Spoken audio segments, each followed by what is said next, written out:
Hi, hello. Welcome to another episode of Isaiah's Newsstand. It's your host, Isaiah Edwards. The date is August the 24th, 2024. Hopefully this episode finds you well, in good spirits, and high hopes. As for me, I'm doing pretty good. My Saturday's been pretty relaxed so far. I will say it's definitely heating up. I hear that we got a high of like the 90s for like this weekend, or at least today. So there you go. Love that my taped AC unit fell off today before recording. So love that. That's awesome. Love it. But overall, I should be fine. I'm sure I'll be keeping cool. More importantly, staying hydrated, though you should be definitely doing both if it's hot in your area. But yeah, let's see here. Really haven't done too much. I went and got some tape from the hardware store in case I did want to mount my AC unit temporarily. And just potentially any home fixes. Like I generally like to keep a thing of duct tape in the house, you know. It was kind of crazy that I was lacking in that regard. But hey, you know, it happens. Anywho, let's see. Food. Oh, also, I was gonna go to Bixby Coffee, but the line was like way too slow, and like that's the thing I hate. I get if it's a long line, but usually why there's not a long line means they're busy or they're just not handling their clientele right. And this is my first time at a restaurant. That's why I'm kind of maybe being a little bit fussy about it, because I was like, I was gonna have like a good first impression here and tell you all about like, oh, how good this coffee was, but like didn't even get a chance to really try it because like I was gonna wait for like what 5 minutes in a line, and not even that line, like waiting, like they're like, oh, I'll get to you. Like, nah, I literally drove off. So I was like, yeah, I can just make my coffee at home, and that's what I did. So I did have some coffee today. I mean, that's why I sound a little jittery, a little bit more talkative at the top. But let's see here. Let's talk about last night. Let's talk about the food corner. We did the old Domino's. We went back to the habit, the old classic. I got 2 medium pizzas. I got one that was New York style, and let's see, it was chicken, pineapple, and I think was there another topping? Oh, and ham. Yes. And I also had a barbecue base. And then on the other pizza, I went thin crust, which I usually don't do, especially with Domino's. It's not their best, not my favorite from them, but I was just kind of like, had a little hankering for it. And I went with spinach and mushroom. Overall, it was pretty good. I wouldn't say it's my favorite order or anything like that, but you know, it hit the spot for sure. It was nice. It was yummy. So yeah, that was my meal. That was my dinner. We're back on it. We're back on Pizza Fridays. Yep. Hooray. Let's see here. Was there anything else I really wanted to talk about in the personal news or anything like that? No. I feel good. I feel good to leave it there. Let's go ahead and do the startup and get into some news. Do some coverage.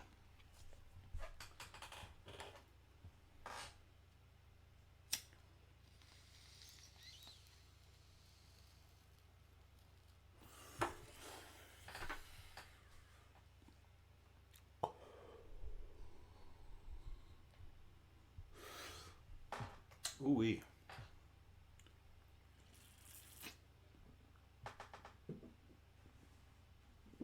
All right. From NBC News.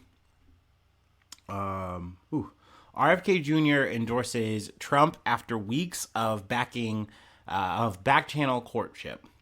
Now, I'm really not even going to read this article. I just wanted to read the highlight to say that it actually did happen. I think he's supposed to be speaking today, or maybe he did yesterday, at one of Trump's rallies in support of him. RFK Jr. has kind of been trying to, like, ever since he kind of realized he wasn't going to secure a name in, like, every state for the vote, I think he kind of knew he was not going to win. And I'm sure even before that, his dumbass knew he wasn't going to win. Like, the numbers weren't in his favor. You couldn't run as a Democrat. You weren't going to run as a Republican. Like, this whole third rail independent thing was just, it was a wash, dude. He was never the fucking guy. But, you know, that being said, I think he was trying to, like, then swing it to some kind of either cabinet position or position in the administration for either party, not just Trump. But I think we heard a lot of Trump courtship because, I mean, he even leaked the shit, or someone in his camp did, whatever.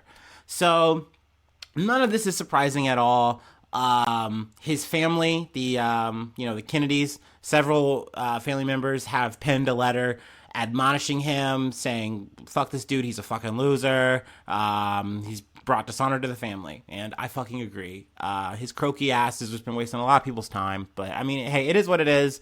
If you're an RFK Jr. fan, I think you're stinky. I'm sorry. I'm so sorry, dude. I've seen some like random hotties or whatever like have that opinion, and I immediately go, "Ooh, sister, ooh, what are you talking about? What do you mean?" And I would hope that it's out of ignorance, because they haven't looked at any of his like weirdly crazy conspiracies, which a lot of which get racial in ways that they don't have to or need to. But I mean, hey, that's an old school conspiracist for you, right? That's an old school, fucking guy for you. They start with aliens, or they start with some government fucking thing, and it turns to how this is a China thing or a Jewish thing. And it's like, dude, what the fuck? It's crazy. This dude thought he was gonna win for office, but yeah, no, I'm glad he's at least out of the running. Democrats overall really haven't batted an eyelash about this. So, I mean, we'll see if it's going to actually move the needle for Trump, in terms of the polls, or, whatever comes to votes. I think he's tried to withdraw his name, but that's in terms of the ballots in the states that he's in, but that's not 100% as of yet. Though I could imagine that's why he's now changed, a lot of his speech. Not that he really was, against Trump or anything like that, but he's definitely now buddied up with Trump and is calling him a partner. And you hear Trump being like, "Yes, I'm we have a really long-standing friendship. I really appreciate him endorsing me. I'm very honored, blah blah blah." Where literally they had a very acidic relationship months earlier, in terms of RFK more or less running the ticket to try to be this galvanizing pick when you didn't want to pick between Joe Biden or Donald Trump. So that's where we'll leave that. Boo this man. I would definitely send him to Tomato Town, no hesitation. Him and the bear he ran over. Anyway, let's go ahead and move on to the next thing. From the Associated Press. Judge rules Breonna Taylor's boyfriend caused her death. Dismisses some charges against ex-officers. So this is an unfortunate big development that I wanted to talk about today. A federal judge has thrown out major felony charges against two former Louisville officers accused of falsifying a warrant that led police to Breonna Taylor's door before they fatally shot her. U.S. District Judge Charles Simpson's ruling declared that the actions of Taylor's boyfriend, who fired a shot the night of the raid, were the legal cause of her death, not a bad warrant, which is crazy to me, because this warrant literally means you didn't even have to fucking knock. So they barge in, and that's why you have a situation where it's dude, who the fuck's coming into this home right now, right?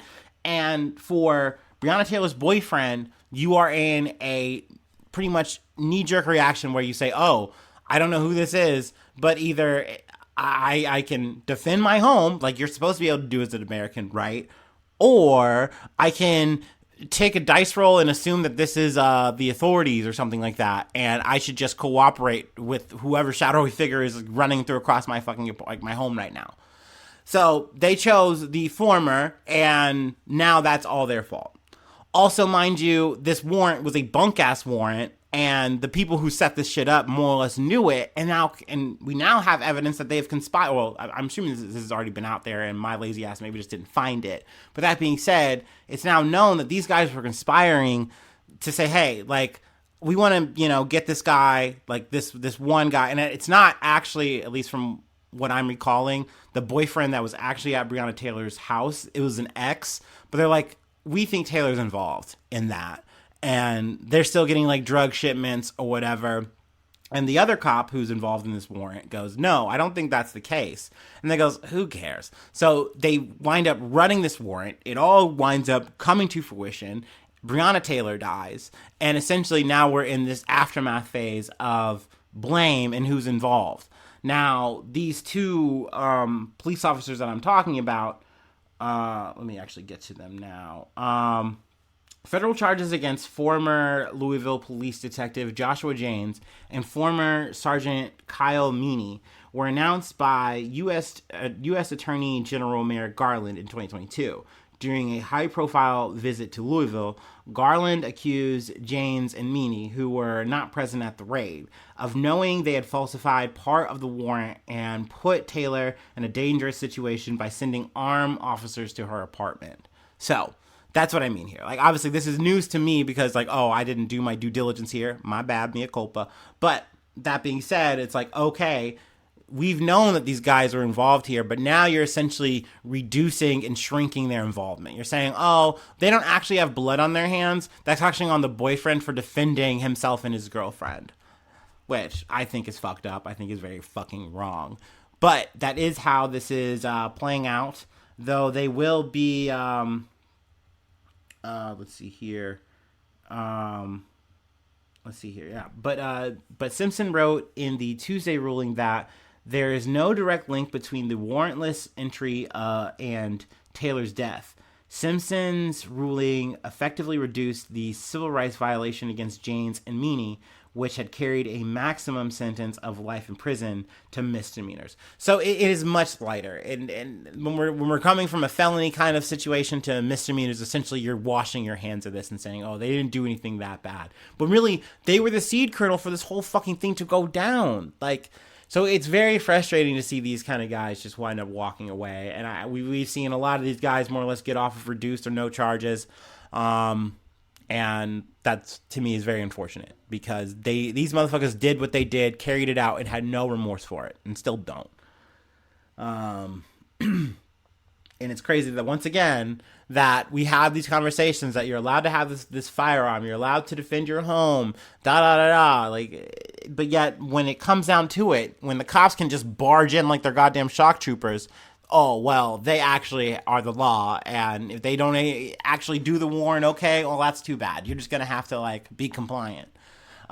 Which leads to, like, a lot of anxiety and fear for my fucking black ass. And once again, it's another part of the reason why I don't own a firearm. Like, my white friends can kind of sometimes wonder and question that, but it's like, dude, you have a special power that I don't have when it comes to these situations, because the full weight of the state will erase me when I'm gone. They might actually say, oh, no, you were right and justified. Like, you had your rights to bear arms in your home the way that you did. Especially when cops, like I said, don't even announce themselves. They just barge the fuck in, right? Like, but my ass, they're going to find every way in the world to be like, no, it was somehow like God got involved. It was a divine disaster that this happened, actually. Or like he was a drug addict, or he was this, or he was that. So yeah, I would just rather these motherfuckers come to do what they're going to do, and then just do their grim work, and you can just, I guess, use me as an example, I guess, right? I don't fucking know.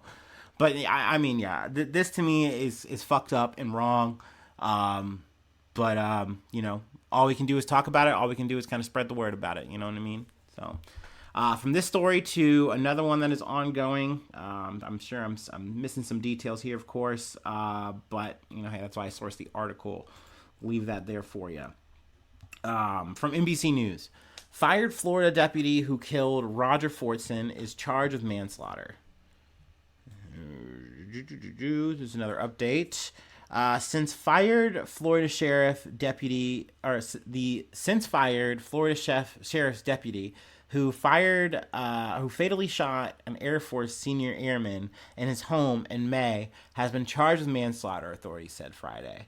The charge was confirmed by Gregory Ankers, the chief assistant state's attorney for Okaloosa County, who said the charge of manslaughter with a firearm carries a maximum sentence of 30 years in prison. Eddie Duran, formerly of Okaloosa County Sheriff's Office, shot Air Force Senior Airman Roger Fortson multiple times on May 3rd, after Fortson opened the door of his Fort Walton Beach apartment. Fortson was holding a gun in his right hand that was pointed to the ground, body camera video shows. Duran was responding to a call of domestic disturbance from a resident in the apartment complex. It's like I said, this is something we've covered before. Essentially, guy came, the apartment complex gave him the wrong name, this officer, or gave him the wrong complex. Fortson, who was talking to his girlfriend, having a little video chat with her, gets a random knock on the door. Initially, the cop doesn't announce himself, from what I'm recalling. I think though by maybe the second knock or so, he does. But at this point, Fortson's already at the door with the gun. And once again, you're at a situation where you do not know who the fuck is at your door at this random hour. You're not doing anything wrong. Apparently, there's some domestic situation going on in your complex, but you're not aware of that. So you're at the door. You answer the door. You open the door. And the scheme of, in the span of this happening, and the officer seeing you, seeing the gun, then reacts and blows you the fuck away. So, like, that's where we're at with this. This is one of those situations where I feel like you have the reflexive nature of law enforcement to protect their own and try to find any other way where it's like, hey, like, this was a justified killing somehow, some way.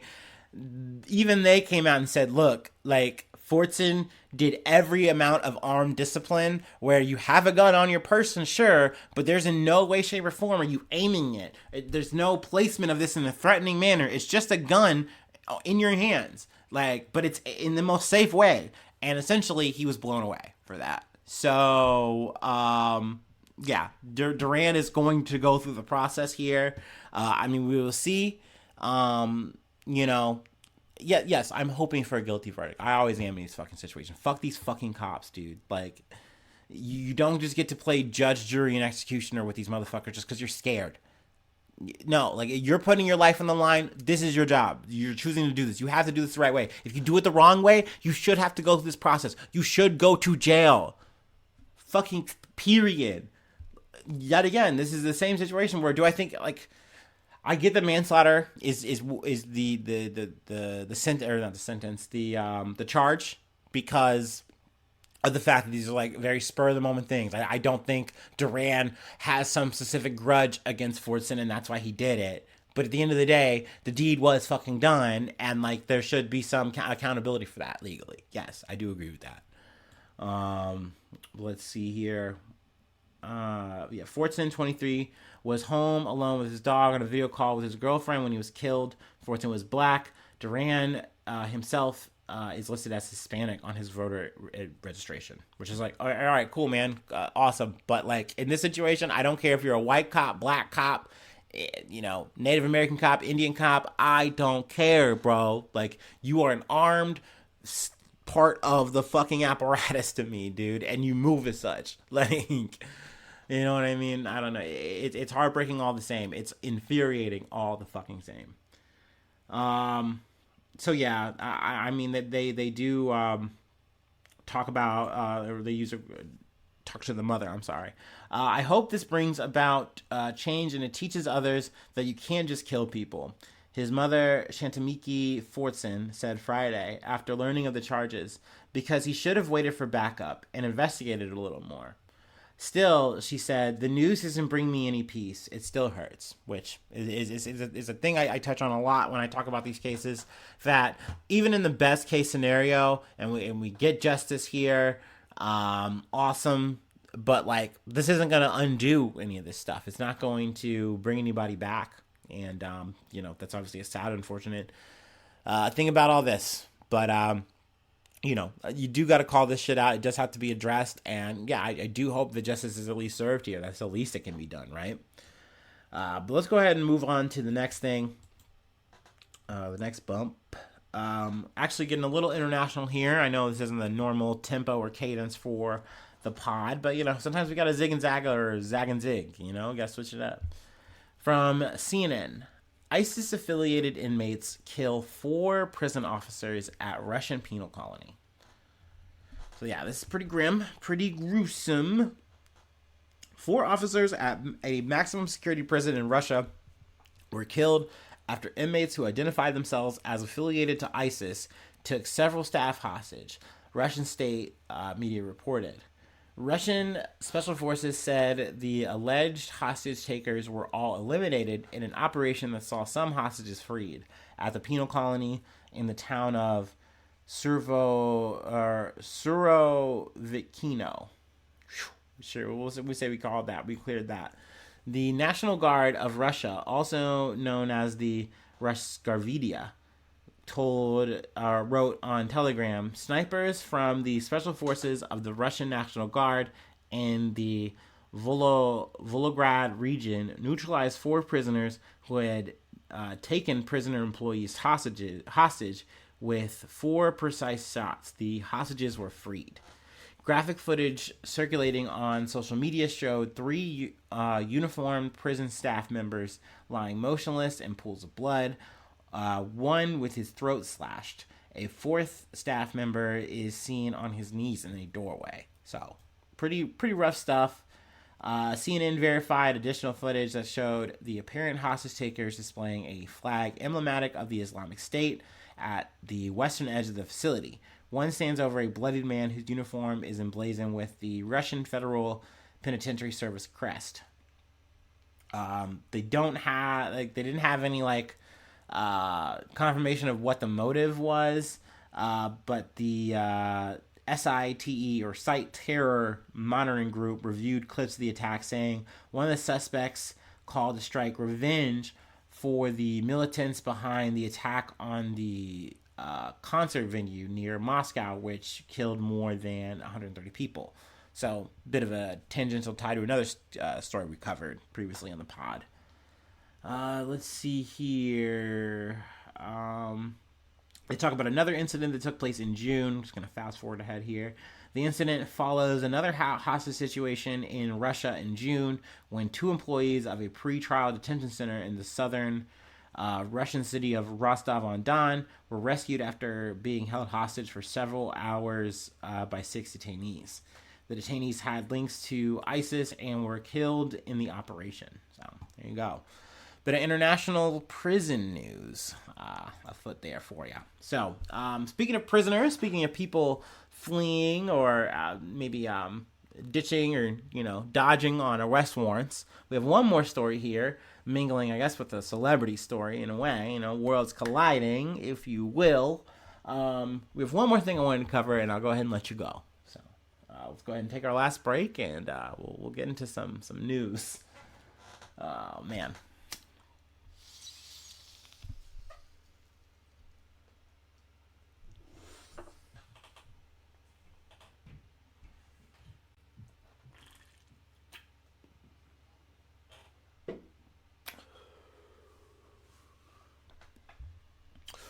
Ooh. Okay. Oh, also random side news. Jennifer Lopez and Ben Affleck, they broke up this week. Little pop news. I was thinking do I want to make a side episode for that? I'm I don't really care that much. It's not that deep. But, every once in a while I get a little pop girly with it. That did happen. That was a thing. Also, apparently no prenup. That's pretty crazy. Anyway, thank you, People Magazine. But also, yes, from People Magazine. Macklemore brings fan on stage in Slovakia, unknowingly leading to her arrest on an outstanding warrant. So, damn, she got caught slipping, dude. A Slovakian Macklemore fan got more than she bargained for when she joined the thrift shop rapper on stage last weekend. On Saturday, August 17th, the 41-year-old Grammy winner played a set at Bratislava's Love Stream Festival? Boo! What a terrible name. Boo! Tomato Town to the Love Stream Festival. I'm sorry. Just call it live stream. A live stream festival is fine. You know what's whack about me is I'm booing this, but if they went Bratislava and they did something with the brat thing, I would have been fine for that. That works for me. That makes sense. It's of the season, but a love stream festival, that's fucking whack. Boo. I'm sorry. I know I'm wasting time, but I have beef with that. When he decided to bring up a fan named Samantha during his performance of Downtown, per fan shot footage from the fest. As the Slovak Republic Police shared to its Facebook page days later, and multiple outlets now report, the 24-year-old fan was actually wanted by authorities and arrested shortly after her stint on stage. I did find out what she was arrested for. It was essentially like, I think, like flashing and like streaking or whatever, like during like a sports event or something to that effect. So it wasn't that bad. Let's see. The National Police Force shared on Monday, August 19th, in a post roughly translated to English that a woman was chosen to sing with one of the foreign performers during the event, sharing an image of the woman and Macklemore on stage. As it noted, she eventually immortalized his experience and bragged about it. So, I mean, obviously she's playing herself here. Like, if you know you have a warrant for your arrest and you're out here fucking, singing with Macklemore and posting about it online, like, you kind of do deserve to get got here. That's bad criminality there. I'm sorry. You know what I mean? That's on you. Following her arrest, or following her post online, an observant citizen, aka fucking narc, recognized that the woman from a Slovakian website documenting fugitives, and immediately informed the police. Authorities then detained the woman before she was escorted to the premises, the institution for the execution of a prison sentence she hadn't yet served. It was a mealy sentence. A representative from Macklemore did not immediately respond to people's request for comment. I'll scroll ahead. Here he goes. She previously was fined for running shirtless on a field at a 2019 soccer match, citing Slovakian publication Plus 7, that she was fined 800, I believe, euros, following a 2019 run-in with the law. Then they talk about a performance in the rain that got canceled, but then it wasn't canceled, and everyone got to see Macklemore wet, and they were wet. And they were all very happy about it. And reading this, it just kind of reminded me that I really don't give that much of a shit about Macklemore, dude. I'm sorry. I know he kind of came up again because he made like the protest song, and that was cool. And like, cool, kudos. Once again, right side of history. It's better to be on that. We love to see it. But like, I'm not the biggest Macklemore fan, Thrift Shop was like, oh, okay. What up? I got a big cock. Like, awesome, man. I too like going to the thrift shop and buying things for cheap sometimes. But like, it's crazy. He's still touring. Like, I was like, what? He's still touring? But hey, good for him. Awesome. And I guess bummer for this lady who just wanted to streak at a football game. I gotta say it correctly, right? You don't say soccer. If we're talking international, you don't say that. Shame on you people. Tisk, tisk, tisk. But yeah, that's it. That's the end of the episode. I want to leave it there. Let's see. If you'd like to help out, support the effort, I do have a Patreon, patreon.com/Isaiah News. Become a newsie today. Get a shout out, all that cool stuff. Let's see here. Free ways to hit me up, isaiahnews1@gmail.com. Feel free to follow me or the podcast on any of the socials. And hopefully you subscribe to the YouTube. Really helps out a lot there. Hit the like button. Leave a cool comment. Sharing is caring. Hopefully I see you soon for some more good news. I love ya. Bye-bye. Mwah.